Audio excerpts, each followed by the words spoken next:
So some old tweets from Cory Booker have been, as they say, unearthed.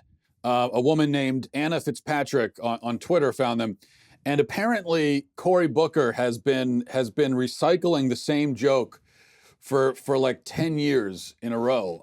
But this is a great joke, guys. This is killer material. Cory Booker is one of the, I didn't realize this. He's one of the comedy icons of our time. So let me just, here are the jokes. In 2009, he tweeted, "Sleep and I broke up a few nights ago. I'm dating Coffee now. She's hot." That's good. That is good stuff.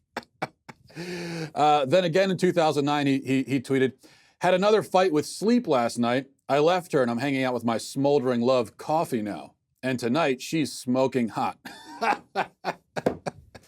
Then 2010, he tweeted, "Sleep and I broke up again tonight. I'm finding comfort with my new special friend Coffee. She's hot." Oh man, this is good stuff. Then in 2010, he tweeted, "Mean old Sleep left me for another dude. I'm with Coffee now. She's got a stimulating attitude." Well, that was a rhyme too. Did you get that?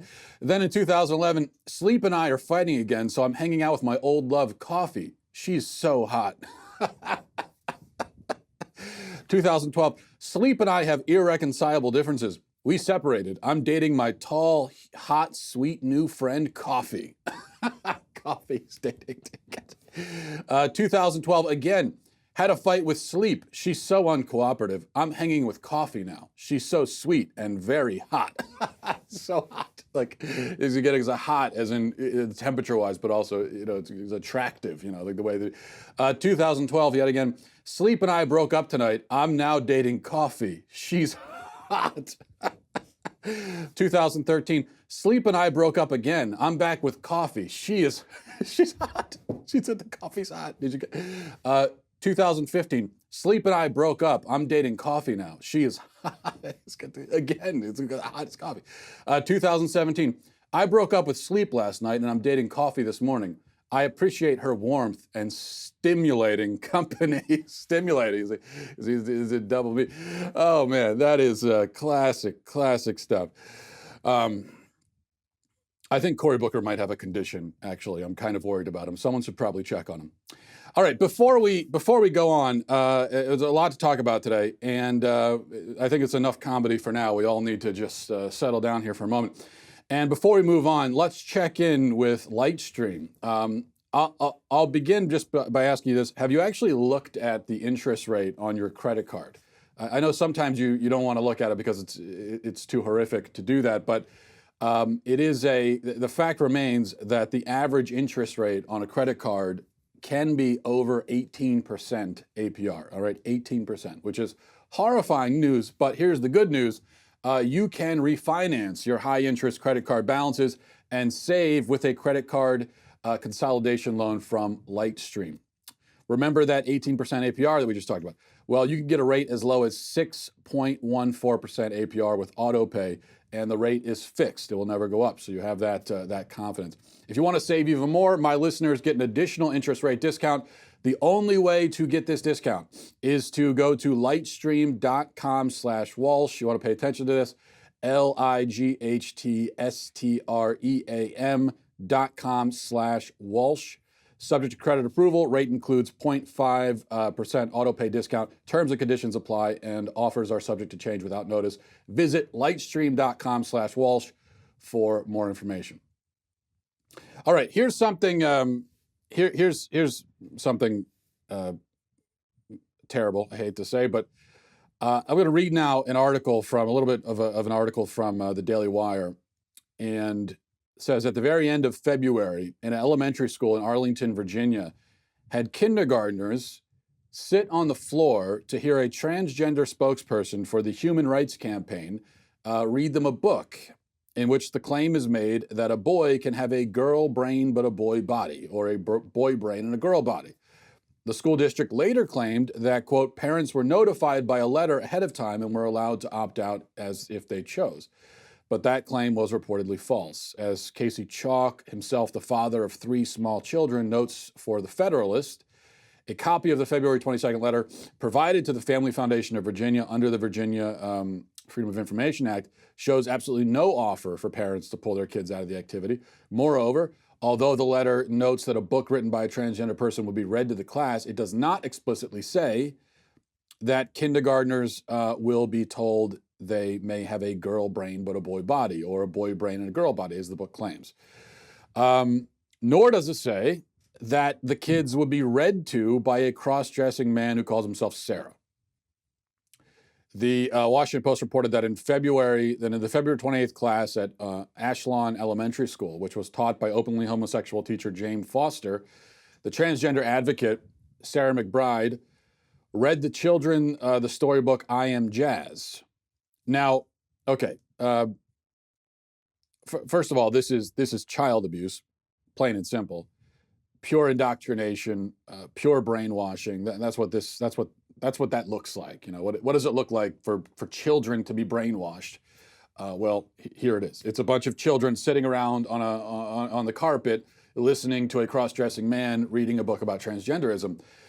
I mean, it really, this whole scenario, which you hear it and you're horrified by it, but you're also not shocked, right?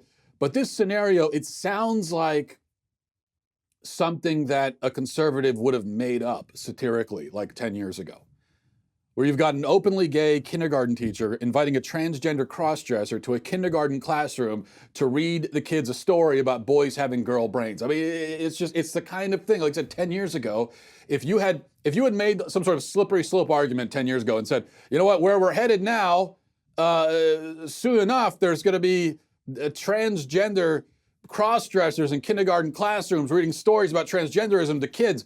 If you had said that, everyone would have laughed at you and said, you're crazy, that's, calm down, you're being paranoid. But that's where we are now. And so I'm going to pause here for a moment and just analyze that particular point about girls having boy brains. This isn't really the most important point. The most important point is simply that the school district and these two men and everyone else involved are guilty of abusing these children. They are all agents of ideology. They are not educators. They are not fit to educate. But let's also examine what they told these kids.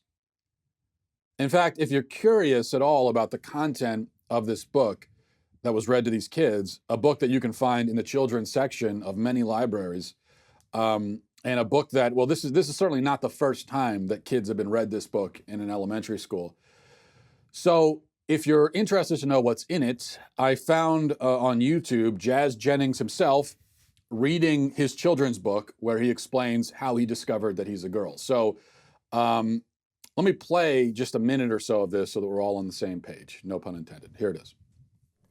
Hello, this is Jazz Jennings, and I am going to do a reading of my book, I Am Jazz.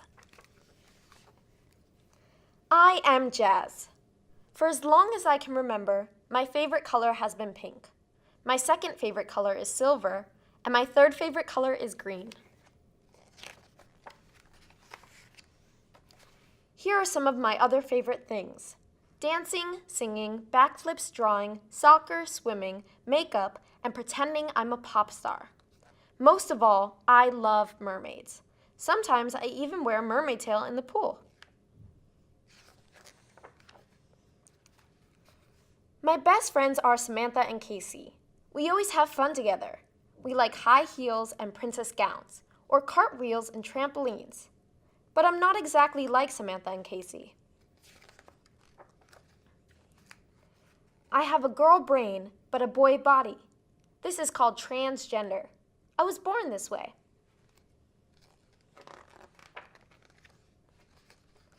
When I was very little, and my mom would say, "You're such a good boy," I would say, "No, Mama, good girl." At first, my family was confused. They'd always thought of me as a boy. As I got a little older, I hardly ever played with trucks or tools or superheroes, only princesses and mermaid costumes. My brothers told me this was girl stuff. I kept right on playing. Okay, so a number of significant problems here, starting with the fact that this book and the transgender theory generally only reinforces all of the gender stereotypes that the left has been trying to demolish for decades. So the boy didn't like to play with trucks. He liked the color pink. He liked dolls. And that means he's a girl? You see, I thought that colors and toys and all that stuff had nothing to do with gender whatsoever. That was the big deal with, remember, Target. They were going to stop segregating their toys by gender and stop saying, well, these are the girl toys, these are the boy toys. And we were told that that's a very important thing because there are no girl toys and there are no boy toys. So if that's the case, then the fact that your boy likes to play with dolls doesn't mean anything. It is not significant at all. How could that be an indication that your son is really a girl if those toys don't mean anything? And if you can't delineate between girl and boy toys, it just doesn't make any sense. You're obviously contradicting yourself. So if we are living in this new enlightened age, where we can't even speak of toys that boys generally like to play with and toys that girls generally like to play with, then if that's the case, why can't Jazz just be a boy who likes dolls? Whatever happened to that category? I thought we were told that there can be boys who like to play with dolls. Well, okay, fine. But now you're telling us that, well, not really, because if a boy likes playing with dolls, then he's really a girl. Second point is a child at 2 or 3 years old, or however old Jazz was, saying, I'm a girl. Well, that means nothing at all because a 3-year-old child has no idea what a girl is. Okay, so the next time you hear a 3-year-old boy say, I'm a girl, here's a good follow-up question. Ask him, oh, what's a girl? And what you're going to discover is he has no idea. He doesn't know what a girl is. He doesn't know what a boy is because he's 3. 3-year-old children will also very frequently claim to be dinosaurs, ninjas, princesses, fairies, pirates, superheroes, and so on. They have no idea who they are or what they are or what's going on in the world. They are living in a fantasy world, which is perfectly healthy and good and normal for kids that age. But to actually take their pronouncements seriously, when a 3-year-old says, I'm a girl, or I'm a dinosaur, to actually say, oh, what, did you hear that? He says he's a dinosaur. He says he's a stegosaurus. We better go take him to the Smithsonian and check. I mean, what kind of maniac parent does that? Do you really not understand the concept of a 3-year-old?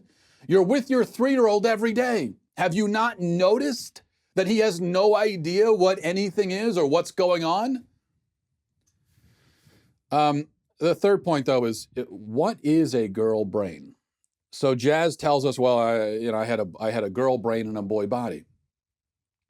Well, again, I thought that the left has been telling us for decades that there is no such thing as a girl brain.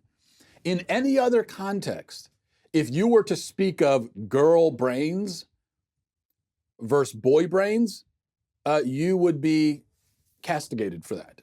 You would be reprimanded harshly by the left for saying girl brain. So what does that mean? You can only have a girl brain if it's in a boy body, but you can't have girl brains in girl bodies. And also, isn't the brain part of your body? Last I checked, it is. So what kind of weird dualism is this? Where you have your body and then your brain is some sort of separate organism? You can't speak of, well, here's my body, here's my brain. That's like saying, well, I've got my body and then I've got my left toe. It makes no sense. It's part of your body. Your brain is an organ in your body, like your pancreas or your spleen or your small intestine. If my brain can magically somehow be a girl, then what about my other organs? Can I have a boy body but a girl liver? and a gender questioning, colon? I mean, how does this work? Well, that makes absolutely no sense, does it? I mean, it wouldn't make any sense at all for me to say that my lungs are girls, but the rest of my body is a boy. Exactly, it wouldn't make sense. And it doesn't make sense to say it with the brain either.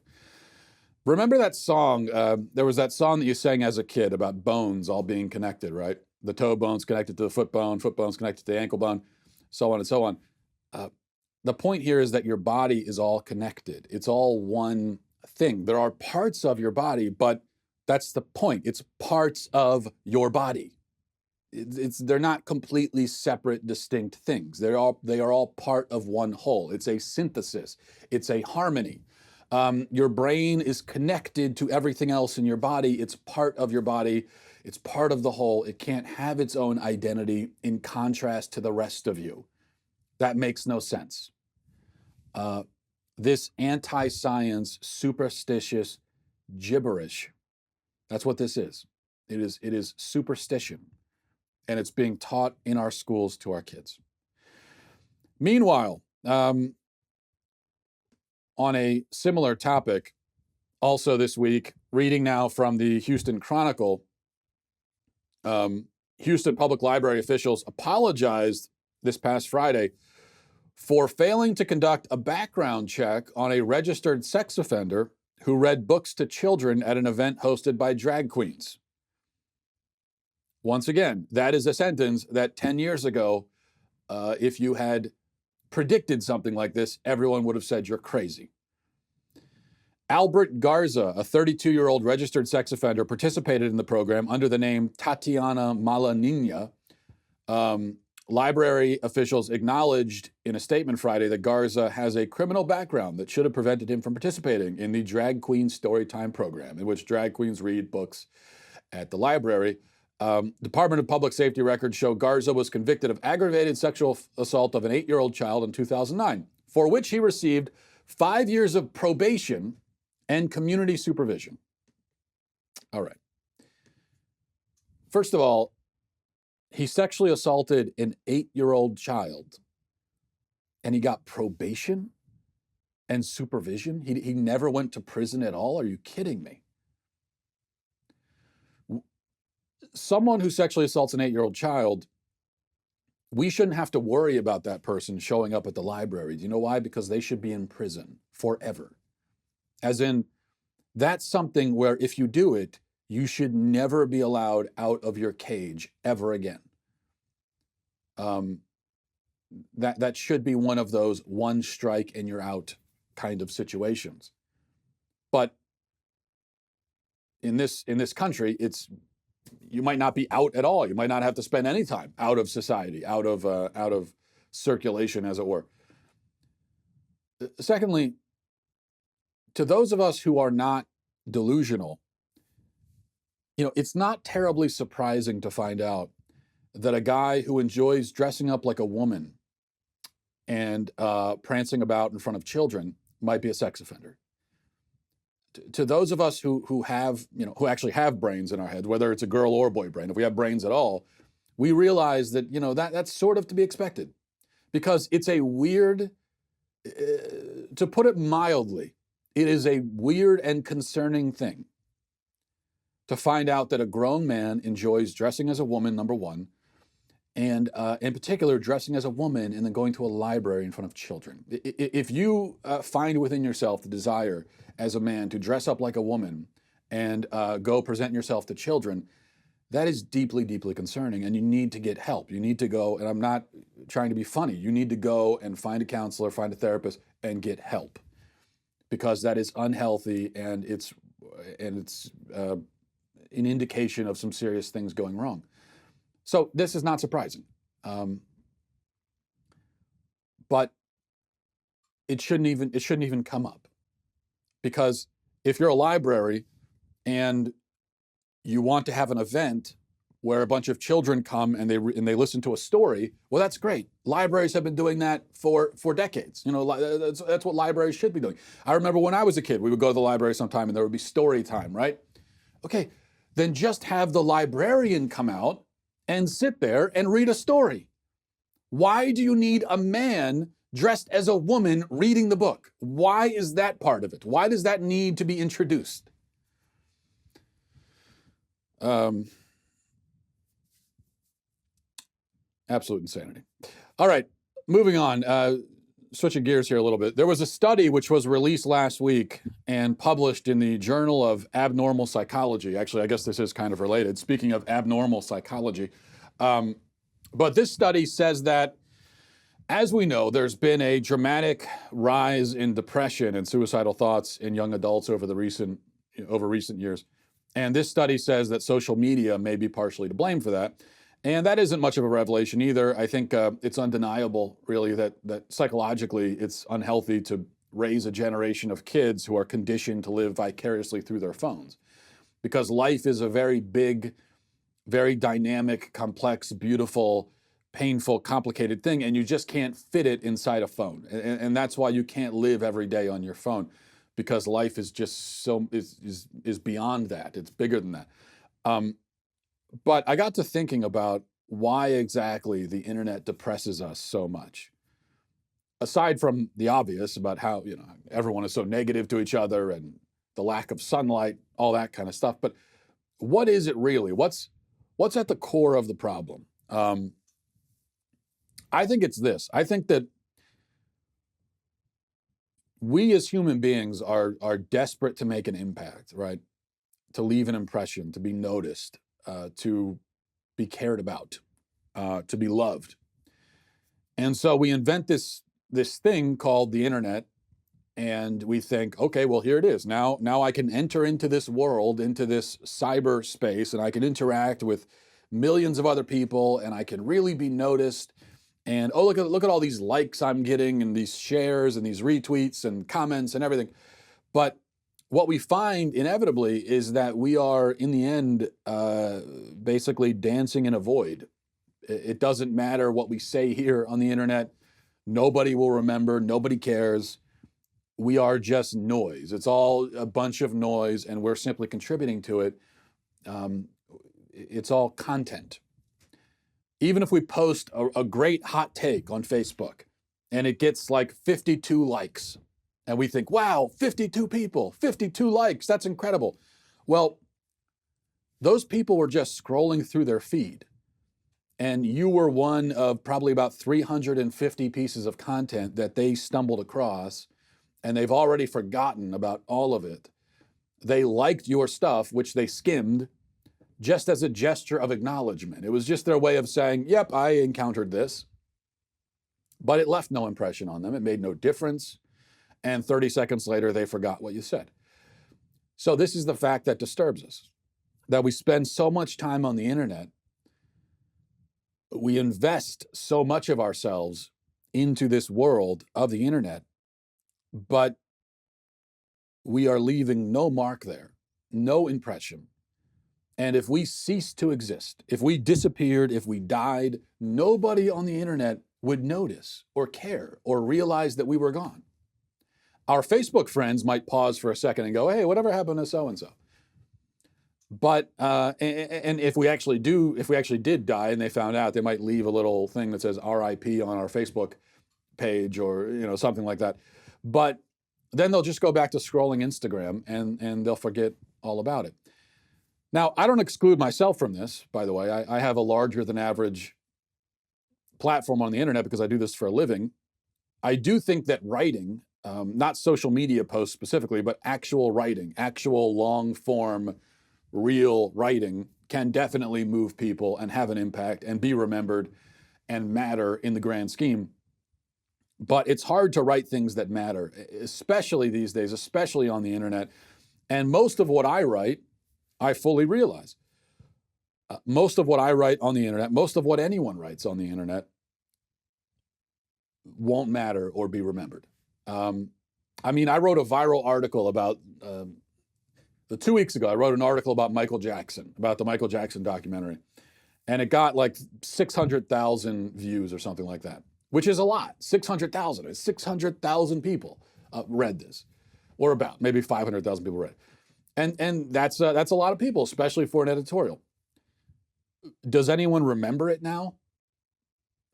If you read that article, do you remember what it said? I don't remember what it said, and I wrote it. I think, I wrote, in my opinion, if I do say so myself, a pretty good satirical article this past Friday about the student loan forgiveness idea. And that one did well too. It got something like 300,000 views. This was just a few days ago. But does anyone remember that? Does it make a difference? What if I went back in time 4 days and I stopped myself from writing that piece? Would the world look any different now? Would anyone's life be even slightly different? What would the butterfly effect be if that article was never introduced into reality? Well, there would be no effect. So if I can stockpile 700,000 some Facebook followers and 200,000 some Twitter followers and hundreds of thousands of readers and all this stuff, if I can do that, and still almost everything I say and share online, including what I'm saying right now, is forgotten instantly, then how much more must the whole process be defeating for some 17-year-old kid who's trying to secure an identity for himself here on the internet, in this place where nobody knows him, nobody cares, nobody loves him on the internet, where we're all just consumers of and sometimes creators of content and nothing more.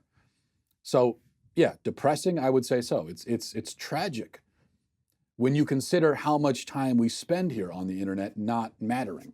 Now, if you're on the internet for a couple of minutes a day and it's really nothing to you, then none of this matters. But when this is your life and you spend hours a day on the internet trying to be noticed, it becomes very depressing. But here's the good news. There are people in your life, actual real people, real life people in your actual life who you can impact in profound ways, in ways that are deeper and longer lasting than anything you can achieve on the internet. I know that I'm the most important person in my wife's life. I'm the most important person on earth to my wife, and vice versa. No other person on earth has the same kind of impact on her that I do. I know that I am right now, along with my wife, the most important person in my children's lives. If I died, they would be devastated. A hole would be ripped open in their hearts and it would never, ever be completely filled for as long as they live. That's how important I am to them, how much they love me and need me and I them. So this is it right here. These are the people, along with the rest of my family and a few close friends. I mean, these are the people who I am important to, the people who will remember, right? It's just such a shame. It's such a terrible shame that we spend so much time trying to be noticed by people who couldn't care less about us and who wouldn't be affected one way or another if we lived or died, while at the same time neglecting the people whose very existence is partially shaped by our own existence. The people who we are intertwined with by blood and friendship and love and sacrifice, they get the short shrift so that we can be on the internet. As I was thinking about this issue, I happened to stumble across another survey that just makes my point perfectly. This was a survey released this week, I think, that finds that young people today are very stressed out. Millennials are very stressed. They're stressed about everything. And one of the major stresses for millennials is, number one, cracked phone screens. And number two, getting 0 likes on a post on social media is a big time stress. In fact, 20% of respondents to this survey said that low engagement on social media is more stressful to them than getting into a heated argument with their spouse. And this is exactly what I'm talking about, right? That lack of recognition from people who don't know us, don't love us, don't care about us, creates for many of us a greater void and becomes a more pressing concern than even discord and alienation from the people we love, those who are closest to us. And it shouldn't be that way. It just shouldn't. So I think that the answer to a lot of this and the answer to a lot of the depression and all of this, the despair and misery that a lot of people feel is just, it's really a matter of we've gotten our priorities just all out of whack. And we're looking for something in a place where it cannot be found. That is, we're looking for impact and acknowledgement and love and all that stuff in this world where it's not on offer there. There are things you can get on the internet. There are even good things. You can get information. You can even get some correct information every once in a while. So there are things you can find, even entertainment, even harmless entertainment sometimes. But those deeper, human yearnings cannot be satisfied by the internet, but they can be satisfied, largely anyway, by our real life, the people that are around us. And so we have to look there for it. All right. Let's see what else. Quickly wanted to mention this. Elizabeth Warren has come out in favor of abolishing the Electoral College. And I just wanted to mention this because here's the thing about that. First of all, it will never happen. Abolishing the Electoral College is never going to happen ever. So it's just an applause line, basically. It's not a serious proposal. But taking the idea seriously for just a moment, for the sake of argument, I think we have to admit that it's not a crazy idea. It's not in itself a crazy idea. There is something to be said for it. The Electoral College definitely presents some challenges, and we can't deny that. It's not a perfect system by any means. Because of the Electoral College, our presidential elections revolve around a handful of states. You've got a few states that decide everything, where all the presidential candidates go, and the whole election comes down to those states. And if you're in any of the other states, your vote is basically meaningless, especially if you are like the situation that I've been in for most of my life. I have been a conservative in a deep blue state. I've been a conservative in a state that will never, ever go red, which means that my vote in every presidential election since the day I turned 18 has been completely meaningless because of the Electoral College. Now, if you had a national popular vote type of system, then theoretically my vote is worth one vote and everyone's vote is worth one vote.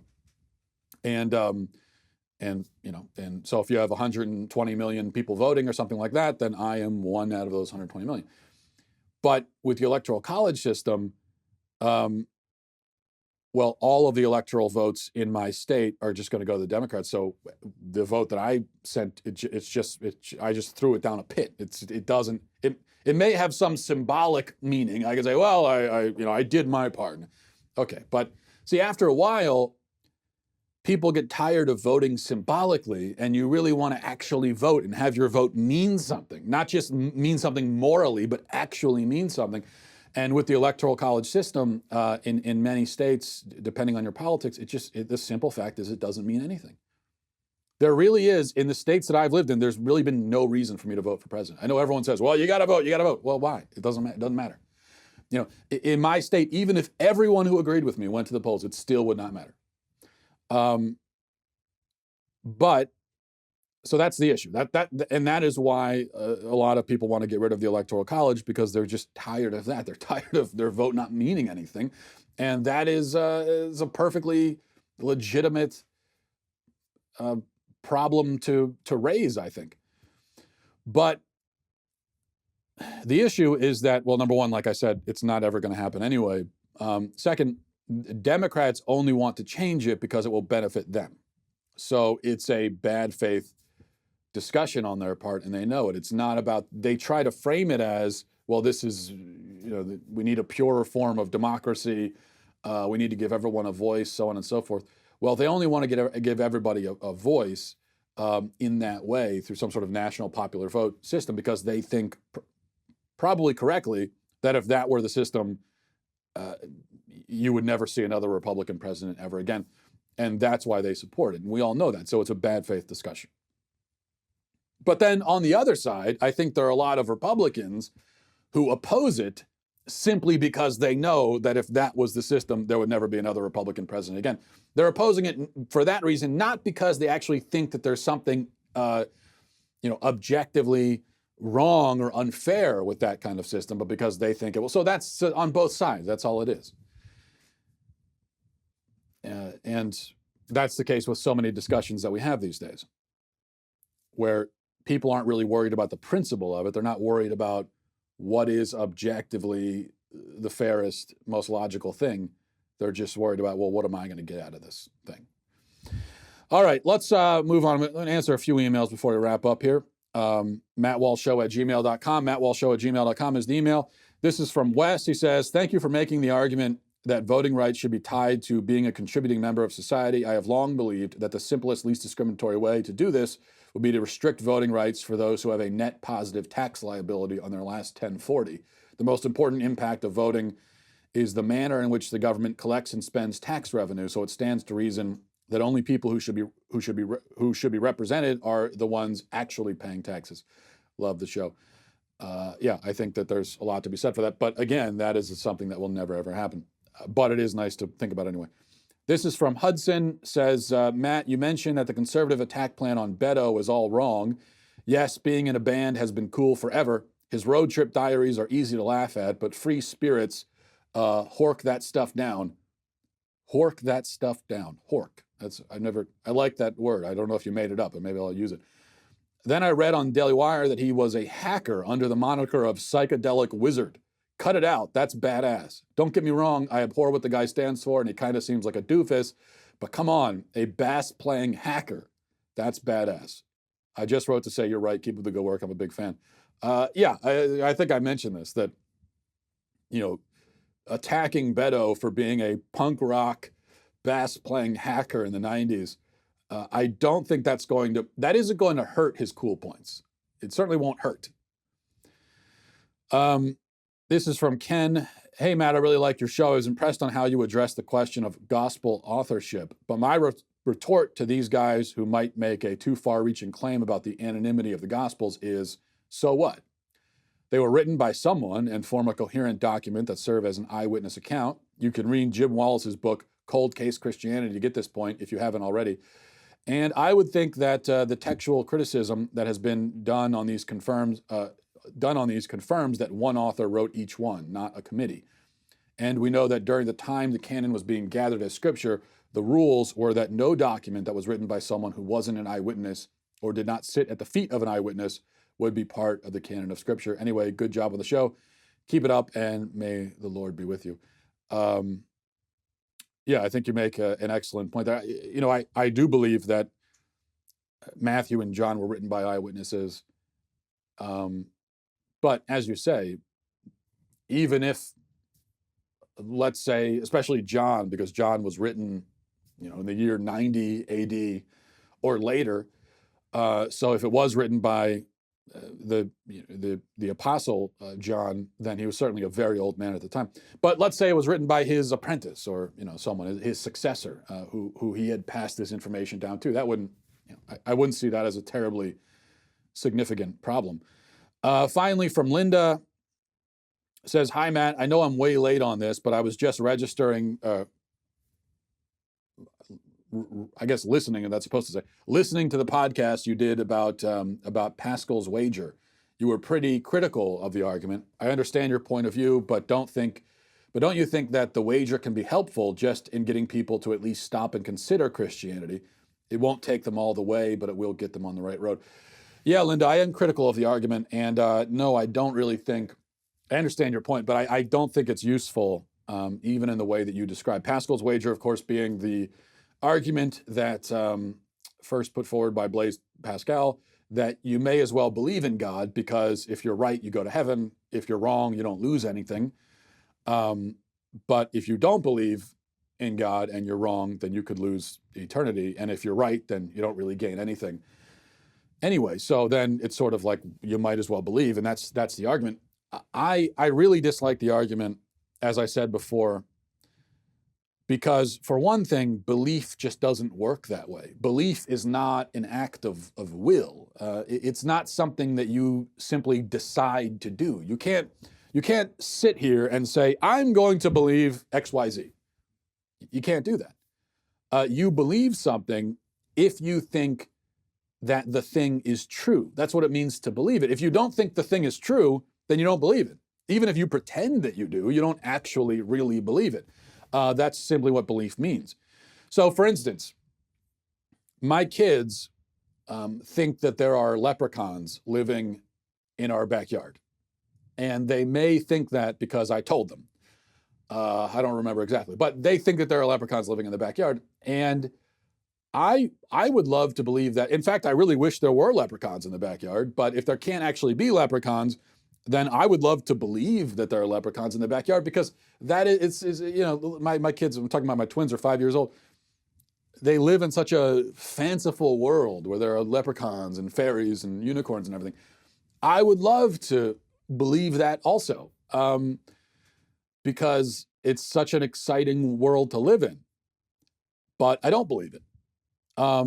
And I can't just say to myself, well, you know, it would be really nice to believe that because it would make my life a lot more exciting. So, you know what? I believe it.